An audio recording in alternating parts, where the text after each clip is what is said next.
আসসালামু আলাইকুম and hello everyone, welcome to my page Shahida Afrin and welcome to my blogs. তো friends, আপনারা সবাই কেমন আছেন? আশা করি আপনারা সবাই অনেক ভালো আছেন। আর হ্যাঁ, আমিও আলহামদুলিল্লাহ আপনাদের দোয়ায় অনেক ভালো আছি। তো যাই হোক, আজকে আপনাদের সাথে আমের টক ঝাল আচার রেসিপিটি শেয়ার করব। তো এই আচারটি যারা বানিয়ে খাননি অবশ্যই একবার হলেও বাসায় ট্রাই করবেন। আর হ্যাঁ, আচার যারা পছন্দ করে তারা এই আচারটি খেলে প্রেমে পড়ে যাবে। যাই হোক, আমি আমগুলোকে ভালো করে ধুয়ে নিচ্ছি। তো আমি এখানে 2 কিলো আম নিয়ে নিচ্ছি। তো এই আমগুলো দিয়ে আজকে আমি আচার বানাবো। তো এখন আমগুলোকে ভালো করে টিস্যু দিয়ে মুছে নিতে হবে, কারণ এর গায়ে পানি থাকা যাবে না। যেহেতু আমটি আমি সংরক্ষণ করব 1 বছরের জন্যে। চাইলে আরও বেশি দিনের জন্য করা যায়, বাট আমি 1 বছরের জন্যই করব।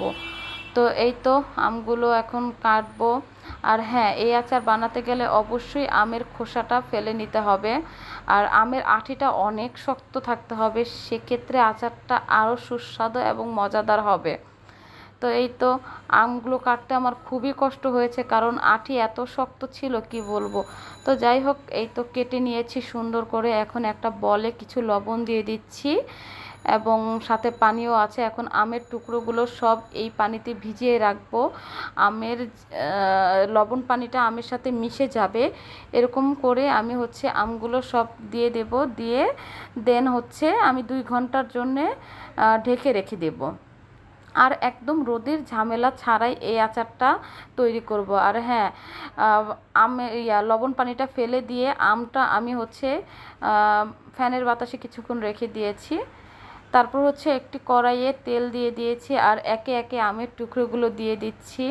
তো এই আচার বানাতে গেলে খুব বেশি তেলের প্রয়োজন হয় না, সামান্য কিছু তেল দিলেই হয়। তো যাই হোক, আমি এখন কিছুক্ষণ একটু নেড়ে চেড়ে নিব।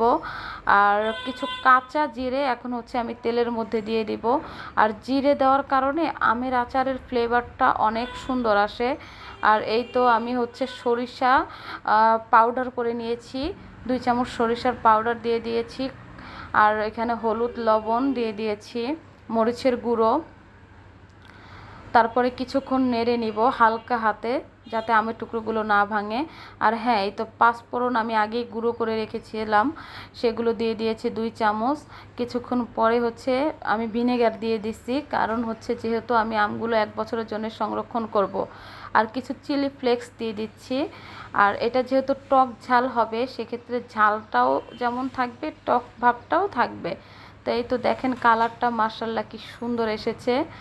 তো যাই হোক, আপনারা অবশ্যই এই আচারটি বাসায় বানানোর চেষ্টা করবেন। আর কি পরিমাণ লোভনীয় হয়েছে। তো আমার আচার বানানো শেষ।